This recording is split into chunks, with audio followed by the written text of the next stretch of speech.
ZEE5 ಇರುವಾಗ ನೀವು ನಿಮ್ಮ ನೆಚ್ಚಿನ ಶೋಗಳನ್ನ ಎಂದಿಗೂ ಮಿಸ್ ಮಾಡಿಕೊಳ್ಳುವುದಿಲ್ಲ. ಅದು ಸಂಪೂರ್ಣ ಉಚಿತವಾಗಿ.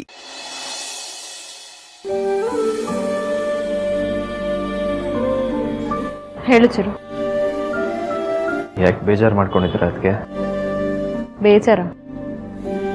ಬೇಜಾರೇನಿಲ್ಲ. ಮಾತಲ್ಲಿ ಬೇಜಾರಿಲ್ಲ ಅಂತ ಹೇಳಿದ್ರು ಮುಖದಲ್ಲಿ ಬೇಜಾರು ಕಾಣಿಸ್ತಾ ಇದೆ. ಸಾರಿ ಅದಕ್ಕೆ. ಸಾರಿ ಯಾಕೆ ಚಿರು? ನಿಮಗೆ ಹೇಳ್ದೆ ದೀಪ ಅವ್ರ ಊರಿಗೆ ಹೊರಡಬೇಕಾಯ್ತು. ಇರ್ಲಿ ಬಿಡು ಚಿರು, ಎಮರ್ಜೆನ್ಸಿ ಅಂತ ತಾನೇ ಹೋಗಿತ್ತು. ಸಾರಿ ಏನದಕ್ಕೆ? ಯಾಕೆ? ನನ್ನ ದೀಪ ಅವ್ರ ಬಗ್ಗೆ ಅಪ್ಪ ಹಾಗಂದಿದ್ಕಂತೂ ನಿಮಗೆ ಖಂಡಿತ ಬೇಜಾರಾಗಿದೆ. ಮಾವ ಹಾಗೆ ಹೇಳಿದ್ದಕ್ಕಲ್ಲ ಚಿರು ನನಗೆ ಬೇಜಾರು. ಆ ದೀಪ ನಿನಗೆ ಕರೆಕ್ಟ್ ಆಗಿರೋ ಪಾರ್ಟ್ನರ್ ಅಲ್ಲ ಅನ್ನೋದು ನನ್ನ ಒಪಿನಿಯನ್. ಆದ್ರೆ ನಿನಗೆ ಅವಳು ಓಕೆ ಆದ್ಮೇಲೆ ನೀವಿಬ್ರು ಖುಷಿಯಾಗಿರ್ತೀರಾ ಅಂದ್ರೆ ನನ್ಗೆ ಅದಕ್ಕಿಂತ ಸಂತೋಷ ಇನ್ನೇನಿದೆ ಹೇಳು. ಅದಕ್ಕೆ ಪ್ಲೀಸ್ ಹಾಗೆ ಹೇಳ್ಬೇಡಿ. ನಿಮಗೆ ಗೊತ್ತು, ನಾನು ಯಾವತ್ತೂ ಅವ್ರನ್ನ ಹೆಂಡತಿಯಾಗಿ ಒಪ್ಕೊಳ್ಳಲ್ಲ. ಅವ್ರು ನಂಗೆ ಸೂಟ್ ಆಗಲ್ಲ ಅದಕ್ಕೆ. ಆದರೆ ಅವರಿಂದ ನಮಗೆಲ್ಲ ಒಳ್ಳೆಯದೇ ಆಗಿದೆ. ಅದಕ್ಕೆ ಅವ್ರನ್ನ ಕರ್ಕೊಂಡು ಅವ್ರ ಊರಿಗೆ ಹೋಗಿ ಬರಬೇಕಾಯ್ತು. ಅವ್ರ ಮನೆಯವ್ರ ಜೊತೆ ಖುಷಿಯಿಂದ ಬೆರೆತು 2 ದಿನ ಇದ್ದು ಬರಬೇಕಾಯ್ತು. ಅದಕ್ಕೆ ನೋಡಿದವರು ತಪ್ಪು ತಿಳ್ಕೊಂಡ್ರೆ ನಾನು ಏನು ಮಾಡೋಕ್ಕಾಗತ್ತೆ? ಬಟ್ ಸ್ಟಿಲ್ ನಾನು ದೀಪ ಅವ್ರಿಗೆ ಫಾರ್ ಎವರ್ ಗ್ರೇಟ್ಫುಲ್ ಆಗಿರ್ತೀನಿ. ಯಾಕೆ ಅಂತ ಗೊತ್ತಾಗಲಿಲ್ಲ. ಅವ್ರು ಮಾಡಿರೋ ಒಳ್ಳೆ ಕೆಲಸದಿಂದ ಇವತ್ತು ನಾವೆಲ್ಲರೂ ಖುಷಿಯಾಗಿದ್ದೀವಿ. ಅಂಥದ್ದೇನು ಮಾಡಿದ್ಲು? ಅವ್ರು ನಮ್ಮ ಮನೆಗೆ ಬಂದಾಗಿಂದ ಅವ್ರು ಕಂಡ್ರೆ ಆಗ್ತಾ ಇರಲಿಲ್ಲ ನನಗೆ. ಈ ಪಟಾಕಿನ ಯಾರ ಮೇಲೆ ಎಸೋದು ಸಿಡಿಯುತ್ತಲ್ಲ, ಆ ಥರ ಅವ್ರ ಮೇಲೆ ಸಿಡುಕ್ತಿದ್ದೆ, ಬೈತಿದ್ದೆ. ಅವ್ರನ್ನ ಅರ್ಥ ಮಾಡ್ಕೊಳ್ಳೋದಿರಲಿ, ಅವ್ರ ಹತ್ರ ಬಂದರೂ ಆಗ್ತಾ ಇರಲಿಲ್ಲ ನನಗೆ. ಅವರಿಂದ 100 ಮೀಟರ್ ದೂರದಲ್ಲೇ ಇರ್ತಾ ಇದ್ದೆ. ಆಮೇಲೆ ಹೋಗ್ತಾ ಹೋಗ್ತಾ ಅವರಲ್ಲೂ ಒಳ್ಳೆತನ ಇದೆ ಅನ್ನೋದು ಅರ್ಥ ಆಯಿತು. ಗೌರಿ ಕೂರಿಸ್ತಾ ಇದ್ದಿದ್ದು ನಮ್ಮ ಮನೇಲಿ ಗೌರಿ ಗಣೇಶ ಹಬ್ಬ ಆಗೋ ಥರ ಮಾಡಿದ್ರು. ಕೈ ತಪ್ಪು ಹೋಗಿದ್ದು ಫಾರಿನ್ ಕ್ಲೈಂಟ್ಸ್ ಪ್ರಾಜೆಕ್ಟ್ನ ಮತ್ತೆ ಸಿಗೋ ಥರ ಮಾಡಿದ್ರು. ಚಿಕ್ಕ ವಯಸ್ಸಿಂದ ಅಪ್ಪನ ಜೊತೆ ಮಾತಾಡದೇ ಇದ್ದಿದ್ದು ನನ್ನನ್ನು ಅಪ್ಪನ ಜೊತೆ ಒಂದು ಮಾಡಿದ್ರು. ಅದು ಅಲ್ಲದೆ ಮದ್ವೆನೇ ಆಗಲ್ಲ ಅಂತ ಕೂತಿದ್ದು ಅಚ್ಚುನ ಮದ್ವೆಗೆ ಒಪ್ಸಿದ್ದಾರೆ.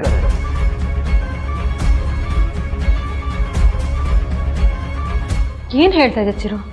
ಹೌದಕ್ಕೆ ಅಚ್ಚು ರೀಸೆಂಟಾಗಿ ಯಾವುದೋ ಹುಡುಗನ ಇಷ್ಟಪಟ್ಟಿದ್ಲಂತೆ. ಇದನ್ನು ಕೇಳಿ ನನಗೂ ನಂಬಕ್ಕಾಗಲಿಲ್ಲ. ಆಮೇಲೆ ಅಚ್ಚು ಹತ್ರನೇ ಕನ್ಫರ್ಮ್ ಮಾಡ್ಕೊಂಡೆ. ನಂಗೆ ಎಷ್ಟು ಖುಷಿ ಆಗ್ತದೆ ಗೊತ್ತಾ? ಚಿರು, ಎಂತ ಗುಡ್ ನ್ಯೂಸ್ ಕೊಟ್ಟೆ. ಅಲ್ಲ, ಇಡೀ ಜೀವನನ ಸನ್ಯಾಸಿನಿ ತರ ಕಳಿತೀನಿ ಅಂತಿದ್ದ ಅರ್ಚನಾ ಬಾಳ್ಗೆ ಬೆಳಕು ಬರ್ತಿದೆ ಅಂದ್ರೆ ಅದು ನನಗೆ ತುಂಬಾ ಸಂತೋಷ ಚಿರು. ಇಷ್ಟಕ್ಕೂ ಹುಡುಗ ಯಾರಂತೆ? ಅದು ಗೊತ್ತಿಲ್ಲ ಅದಕ್ಕೆ. ಆದಷ್ಟು ಬೇಗ ಹೇಳ್ತೀನಿ ಅಂದಿದ್ದಾರೆ. ಅದು ಅಲ್ಲದೆ ಅಚ್ಚು ಲವ್ ಮಾಡ್ತಿರೋ ವಿಷಯ ದೀಪ ಅವ್ರಿಗೆ ಬಿಟ್ಟರೆ ಬೇರೆ ಯಾರಿಗೂ ಹೇಳಿಲ್ಲ. ಸೊ ಇಷ್ಟೆಲ್ಲ ಒಳ್ಳೆ ಕೆಲಸ ಮಾಡಿರೋ ದೀಪ ಅವ್ರ ಜೊತೆ ಖುಷಿಯಿಂದ ನಾನು ಕ್ಲೋಸ್ ಆಗಿರೋದು ತಪ್ಪಲ್ಲ ಅಂದ್ಕೊಳ್ತೀನಿ. ಅವ್ರ ಮನಸ್ಸಲ್ಲಿ ಏನೂ ಇಟ್ಕೊಳ್ಳಲ್ಲ ಅದಕ್ಕೆ. ಏನೇ ಇದ್ರೂ ಈ ಕುಲ್ಲಂ ಕುಲ್ಲ ಅಂತಾರಲ್ಲ, ಆ ಥರ ಎಲ್ಲ ಓಪನ್ ಆಗಿ ಹೇಳ್ಬಿಡ್ತಾರೆ. ಅವ್ರ ಮಾತು ಹೊರಟಾಗಿದ್ರು ಮನ್ಸು ಮಾತ್ರ ಮಗು ಥರ ತುಂಬ ಸಾಫ್ಟ್. ನಮ್ಮ ಅರ್ಚನನ್ ಬಗ್ಗೆ ಎಂತ ಎಂತ ಖುಷಿಯಾದ ವಿಚಾರ ಹೇಳಿದೆ ಚಿರು. ನನಗಂತೂ ನನ್ನ ಸಂತೋಷನ ತಡ್ಕೊಳಕ್ಕೆ ಆಗ್ತಿಲ್ಲ. ಮೊದಲು ಹೋಗಿ ನಾನು ಅವಳ ಹತ್ರ ಮಾತಾಡಬೇಕು.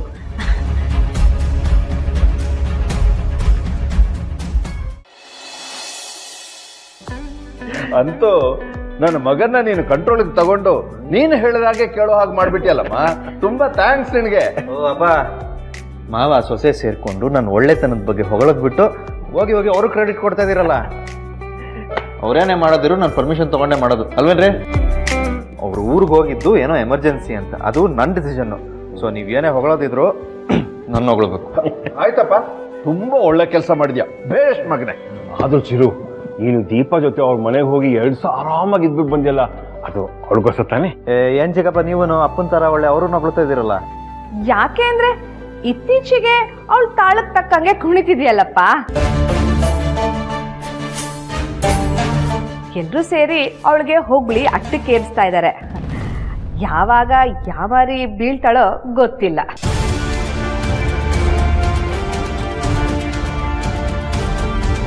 ದೀಪ ಬಿದ್ದರೆ ಹಿಡ್ಕೊಳಕ್ ಚಿರು ಇದ್ದಾನೆ. ನೀನ್ ಬಿದ್ದರೆ ಹಿಡ್ಕೊಳಕ್ ಯಾರಿದ್ದಾರೆ? ಇಂಥ ಕೆಲಸ ಮಾಡಕ್ಕೆ ನೀವು ಮನೇಲೇ ಇರ್ತೀರ ತಾನೆ? ತಪ್ಪು ಕಲ್ಪನೆ. ನಾನು ನಿನ್ನ ಪಕ್ಷದಲ್ಲಿ ಇಲ್ಲ. Dad, this is too much. ಸುಮ್ಮನಿರೋ OMG. ಅಪರೂಪಕ್ಕೊಂದ್ಸಲ ಕಾಣಿಸ್ಕೊಳ್ಳೋ ನೀನು ನಿಮ್ಮಮ್ಮ ಸಪೋರ್ಟ್ ಮಾಡಕ್ ಬರ್ಬೇಡ. ಹೌದು, ಇತ್ತೀಚೆಗೆ ಕವನ ಮನೆಯಲ್ಲಿ ಹೆಚ್ಚಾಗಿ ಕಾಣಿಸ್ತಾನೆ ಇಲ್ಲ. ಎಲ್ಲಮ್ಮ ಹೋಗ್ತೀಯ ನೀನು? College, tuition, friends, party, picnic, technique.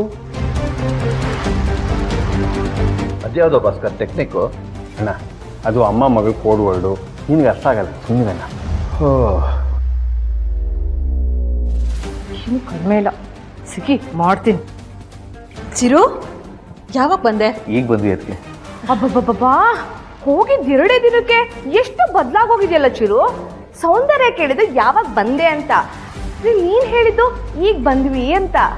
ಇದ್ರಲ್ಲೇ ಗೊತ್ತಾಗ್ತಿದೆ ನಿಂತಿರೋ ಟವರ್ ವಾಲೋ ಥರ ದೀಪನ್ ಕಡೆ ನೀನ್ ಎಷ್ಟು ವಾಲ್ತಿದ್ದೀಯಾ ಅಂತ.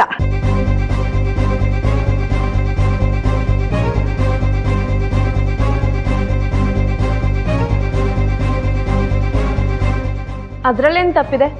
ಎಷ್ಟೇ ಆದ್ರೂ ಅವನು ದೀಪನ್ ಗಂಡ ಅಲ್ವಾ? ಹೆಂಡತಿ ಮಾತು ಕೇಳೋದು ಕರ್ತವ್ಯ ತಾನೆ.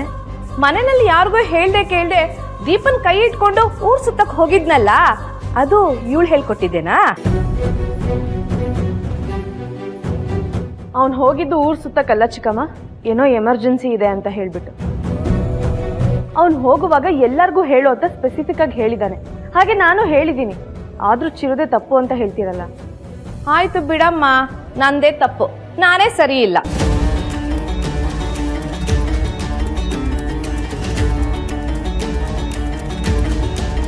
ಚಿಕ್ಕತೆ, ಈಗ ಏನಾಯ್ತು ಅಂತ ಹೀಗೆ ಮಾತಾಡ್ತಿದ್ದೀರಾ?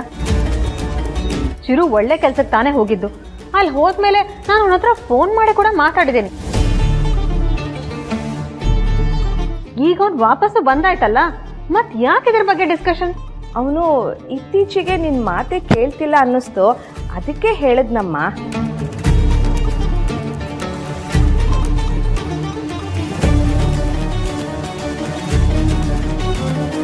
ಹಾಗೆ ಯಾಕೆ ಅನ್ಕೋತೀರ ಚಿಕ್ಕಮ್ಮ? ನಾನು ಯಾವತ್ತಿದ್ರೂ ಅದಕ್ಕೆ ಮಾತೇ ಕೇಳೋದು, ಅವ್ರ ಮಾತನ್ನು ಮೀರಲ್ಲ ಅಲ್ವಾ ಅದಕ್ಕೆ? ಹೋಗ್ಲಿ ಬಿಡಪ್ಪ. ಚಿರು, ಅತ್ತೆ ಮನೆಯಲ್ಲಿ ನಿನ್ನನ್ನು ಹೇಗೆ ನೋಡ್ಕೊಂಡ್ರಲ್ಲ? ಯಾಕೆ ಕೇಳ್ತೀರಪ್ಪ? ಇವ್ರಿಗಿಂತ ಅವ್ರು ಎಷ್ಟೋ ಪರವಾಗಿಲ್ಲ. ಟೈಮ್ಗೆ ಏನು ಬೇಕು ಏನು ಬೇಡ ಅಂತ ತುಂಬ ಚೆನ್ನಾಗಿ ವಿಚಾರಿಸ್ಕೊಂಡ್ರು.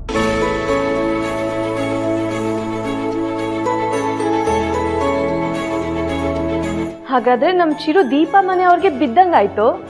ನೀನೇನಮ್ಮ, ದೀಪಂಗೆ ಬಿದ್ದಿರೋ ನನ್ನ ಮಗ ಇನ್ನು ಮನೆಯವ್ರಿಗೆ ಬೀಳ್ದೆ ಇರ್ತಾನ? ಕರೆಕ್ಟ್ ಹೇಳ್ದೆ ನೀನು.